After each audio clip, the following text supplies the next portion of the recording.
जैसे मैंने बताया कि रेलवे ट्रैक नहीं हुआ, मैं गया था नॉर्थ ईस्ट में, वहां पर लोगों ने रेल की पटरियां नहीं देखी थी। और इस बार उन्होंने कहा कि मोदी जी के आने बाद नॉर्थ ईस्ट और जम्मू और कश्मीर लेह तक की रेलवे की पटरियां हमको देखने को मिली। ये है माननीय प्रधानमंत्री मोदी जी का विजन। यही नहीं, माननीय प्रधानमंत्री मोदी जी का विजन है कि यात्रियों को सुविधा भी मिलना चाहिए, और उसी को देखते हुए उन्होंने 1337 नए अमृत रीडेवलपमेंट के रेलवे के प्रोजेक्ट शुरू किए। आम लोगों को भी एयरपोर्ट की तर्ज पर रेलवे की सुविधा मिलनी चाहिए, यह है मोदी जी का संकल्प। यूपीए की बात करूं, मैं एक छोटी सी बात करूं, एक हमारे बुजुर्ग मिले थे, उन्होंने कहा था पहले हम सीढ़ियों से चढ़ते थे, सामान लेके चढ़ते थे, और यूपीए सरकार में सिर्फ पूरे देश में रेलवे की 240 लिफ्ट लगी थी। लेकिन माननीय प्रधानमंत्री मोदी जी के नेतृत्व में इन 10 वर्षों में 2650 लिफ्टें लगी, ताकि बुजुर्ग सामान लेके ऊपर चढ़ सके। ये माननीय मोदी जी का विजन। माननीय सभापति महोदय, इस बजट में रेलवे को बहुत ही बड़ा बजट दिया गया, 2,65,200 करोड़ का बजट दिया गया है, जिसके माध्यम से आने वाले दिनों में रेलवे में अभूतपूर्व परिवर्तन होगा। अगर मैं सिर्फ इलेक्ट्रिफिकेशन का उदाहरण दूं, यूपीए के 10 साल के कार्यकाल में सिर्फ 5,588 किलोमीटर रेलवे का इलेक्ट्रिफिकेशन हुआ था। लेकिन एनडीए सरकार के कार्यकाल में इन 10 वर्षों में 44,199 किलोमीटर का रेलवे का इलेक्ट्रिफिकेशन हुआ। ये एक 10 गुना रेलवे का इलेक्ट्रिफिकेशन इन 10 सालों में हुआ है। लगातार रेलवे की स्पीड बढ़ रही है, फैसिलिटी बढ़ रही है। यही नहीं, नई वंदे भारत रेलें शुरू हुई, नई वंदे भारत स्लीपर शुरू हुई, यहां तक कि नई वंदे भारत मेट्रो की भी ट्रायल शुरू हो गई है। नए कोच बन रहे हैं, देश भर में जहां पर भी रेलवे फाटक है वहां पर नए आरओ भी बन रहे हैं, और इसके साथ साथ रिन्यूएबल एनर्जी में भी रेलवे ने बहुत सारे काम किए हैं। माननीय सभापति महोदय, मैं इंदौर से आता हूं। Indore cleanest city of the India है, मैं वहां से आता हूं। मैं ये बताना चाहता हूं कि इंदौर और इंदौर के आसपास आजादी के बाद इतने काम नहीं हुए जो इन 10 वर्षों में माननीय मोदी जी के नेतृत्व में रेलवे में हुए हैं। जिसका उदाहरण है, इंदौर से लेके खंडवा का काम चल रहा है, इंदौर से लेके दाहोद का काम चल रहा है, इंदौर से लेके बुधनी का काम चल रहा है, और हमारी बहुप्रतीक्षित जो रेलवे लाइन थी इंदौर से लेके मनमाड़, जो कि वर्षों से हम मांग कर रहे, 20,000 करोड़ की ये योजना माननीय प्रधानमंत्री ने स्वीकृत की। इससे नॉर्थ और साउथ में 200 किलोमीटर का ट्रैक का डिस्टेंस कम हो जाएगा, और एक नया रिवॉल्यूशन हो जाएगा ये बनने के बाद। ये माननीय प्रधानमंत्री जी का विजन। हमारे इंदौर में नया रेलवे स्टेशन का रीडेवलपमेंट हो रहा है, लक्ष्मीबाई रेलवे स्टेशन का रीडेवलपमेंट हो रहा है, और इसके अलावा जितने भी आरओ भी हैं वो सब बन रहे हैं इन वर्षों में। मैं कुछ रेल मंत्री से मांग भी करना चाहता हूं इंदौर की तरफ से। 2028 में हमारा उज्जैन में सीएस आने वाला है, और इस सीएस को ध्यान में रखते हुए इंदौर उज्जैन मेट्रो वंदे भारत में ट्रेन चलाई जाए, ये एक मांग कर रहा हूं। और दूसरा, हमारा अंबेडकर नगर, मऊ, इंदौर, देवास, उज्जैन, ये एक लोकल ट्रेन चलाई जानी चाहिए, क्योंकि ट्रैफिक का लोड ज्यादा होगा। इसके अलावा बॉम्बे और दिल्ली वंदे भारत स्लीपर चलाना चाहिए, ये मेरी मांग है। इंदौर से लेके पटना, इंदौर से लेके उदयपुर, इंदौर से लेके रीवा, और इंदौर से लेके देहरादून, ये डेली ट्रेन चलना चाहिए, वहां के पैसेंजरों की मांग है। 14 अप्रैल को बाबा साहब अम्बेडकर जी की जयंती है, देश भर के श्रद्धालु वहां आते हैं, खास करके महाराष्ट्र से भी आते हैं। तो मैं माननीय मंत्री जी से निवेदन करूंगा कि अम्बेडकर जयंती पर विशेष ट्रेन चलाई जाए। एक हमारी मांग है, कोविड के पहले गौतमपुरा रेलवे स्टेशन पर ट्रेन रुकती थी, वो कोविड के कारण बंद हो गई। मेरी माननीय मंत्री जी से मांग है कि कोविड के समय जो गौतमपुरा में रेल रुकती थी उसको फिर से रुकाया जाए। मैं माननीय प्रधानमंत्री जी के विकसित भारत के संकल्प को पूरा करने में जो रेल विभाग काम कर रहा है, मैं उसकी सराहना करता हूं और इस बजट का समर्थन करता हूं। धन्यवाद। धन्यवाद जी। माननीय कुमारी Selja madam. Thank you sir. मैं बहुत ज़्यादा रेलवे बजट पर मूल बातों पर नहीं जाना चाहूँगी। My esteemed colleague Varsha ji has already dwelt on those regarding the railway budget. Sir, but one thing of concern, this issue of railway safety. I think sir सारे देश को इसके बारे में चिंता है। इतने ज़्यादा रेलवे एक्सीडेंट्स हो रहे हैं, और ऐसा लगता है कि सरकार जहां इसका अपना बजट, रेलवे का बजट स्टैग्नेट हो रहा है पिछले साल से इस साल, और जो हमारा रेलवे संरक्षा कोष है उसको केवल 2.5 लाख करोड़ में केवल 2000 करोड़ रुपया मिला है। तो कैसे सेफ्टी पर ध्यान दिया जाएगा सर? पिछले साल ही 2023 में 200 ट्रेन एक्सीडेंट हो चुके हैं और 2024 में 18 ट्रेन एक्सीडेंट हो चुके हैं शुरू में ही। तो सर इसकी ओर सरकार विशेष ध्यान दे, जब प्रावधान करते हैं तो रेलवे सेफ्टी की ओर और इस फंड को थोड़ा और बढ़ाने का प्रयास करें ताकि हर एक की जान सबकी बहुत कीमती होती है और ट्रेन एक्सीडेंट्स कम से कम हो सकें, इस पर विशेष ध्यान देना चाहिए।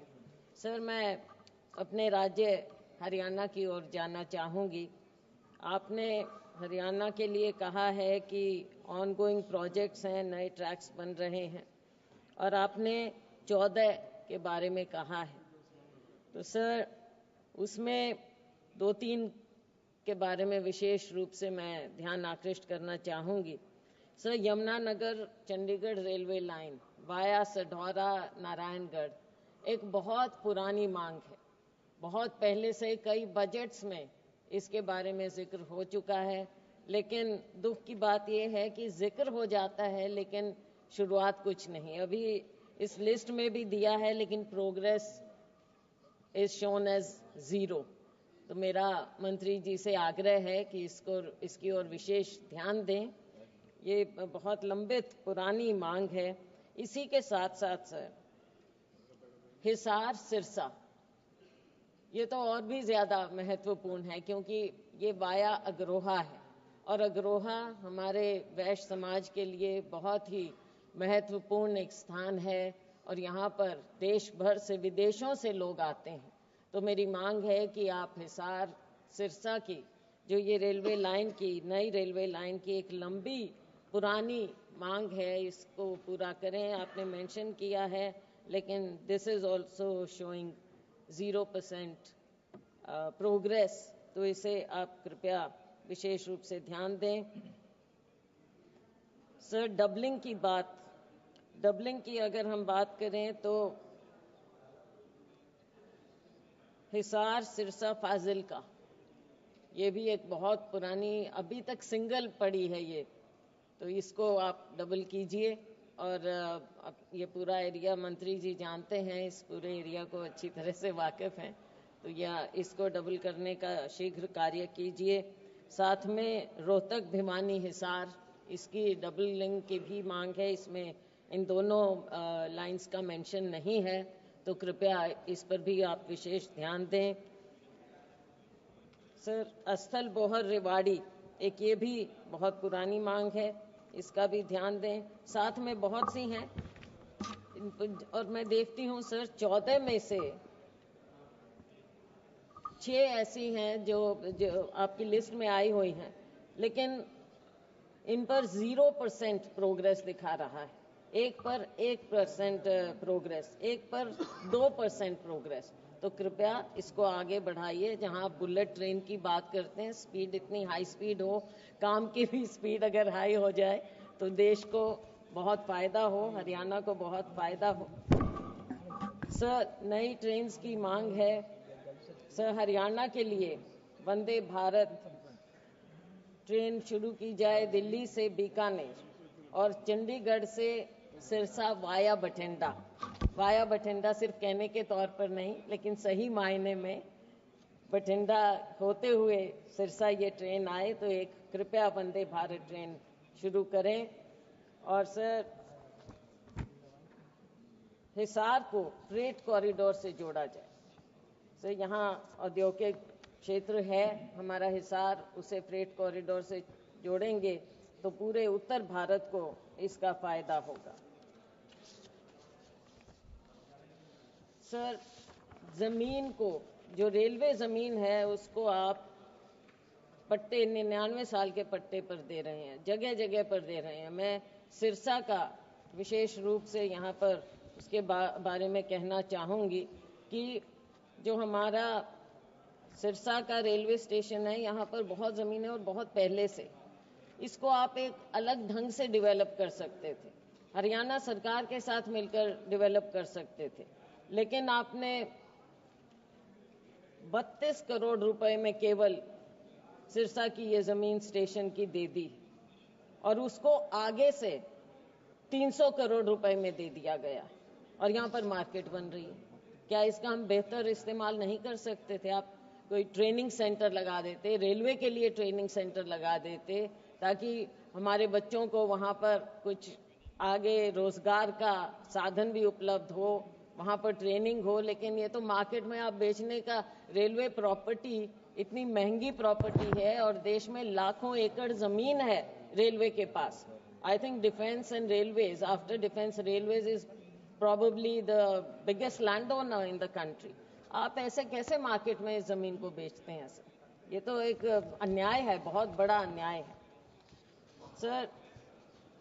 इनको आप इस्तेमाल कर सकते हैं अस्पताल के लिए, स्कूल के लिए, स्टेडियम के लिए, पार्क्स बना सकते हैं, सौंदर्यीकरण हो सकता है, लेकिन ऐसे मार्केट बनाने के लिए बेचने का क्या फायदा? वैसे भी मार्केट डाउन है, ऑनलाइन ज्यादा चल रहा है, रियल एस्टेट का पैसा, सब पैसा डूबता है। तो इन चीजों पर थोड़ा दूरदर्शी होकर अगर रेलवे इस जमीन को ध्यान से रखे, it is not easy to acquire land today and this land is already with the railways, so why are you just giving it away like this? इस पर कृपया आप ध्यान करें सर। सिरसा शहर को दो हिस्सों में एक बट गया और सर इसका आप ध्यान करें कि पूर्व में 10 साल पूर्व सिरसा में एक रेलवे ओवरब्रिज और 2 अंडरब्रिज बनाने की घोषणा की गई थी, लेकिन सर यहाँ पर अभी कोई काम नहीं हो रहा है। मिनी बाईपास, जहाँ पर मेडिकल कॉलेज का निर्माण कार्य भी शुरू हो चुका है, वहाँ पर चतरगढ़ पट्टी फाटक पर ओवरब्रिज, कोट रोड और कंगनपुर फाटक पर अंडरब्रिज बनाया जाना प्रस्तावित है। इसके लिए हरियाणा सरकार की ओर से धनराशि भी आवंटित की गई थी, पर अभी तक इनका निर्माण कार्य शुरू नहीं हुआ है। माननीय मंत्री जी, इस पर विशेष आप कृपया ध्यान दीजिए और जल्दी ही इसका निर्माण कार्य आप शुरू करवाएंगे तो बेहतर होगा। सर, एक किसान एक्सप्रेस बठिंडा से दिल्ली को चलती है, इसका पहले समय एक बहुत अनुकूल था, वहाँ के सब कालांवाली है, सिरसा है, सब लोकल लोग उसमें आ जा सकते थे, लेकिन उसका समय बदल दिया, अब 5:45 पर चलती है। तो मेरा आपसे आग्रह है कि इसे पहले की तरह 7:40 पर कर दिया जाए, ताकि कालांवाली सिरसा के लोगों को फायदा हो जाए। इसी तरह अहमदाबाद कटरा, जो कि एक वीकली ट्रेन है, इसका स्टॉपेज कृपया आप कालांवाली में रखें और एक नई ट्रेन कालांवाली से सिरसा हिसार तक सुबह 8 बजे अगर चलाएं तो इस पूरे क्षेत्र को बहुत बहुत फायदा होगा। सर, बहुत सी बातें हैं तो मैं ज़्यादा समय नहीं लूँगी।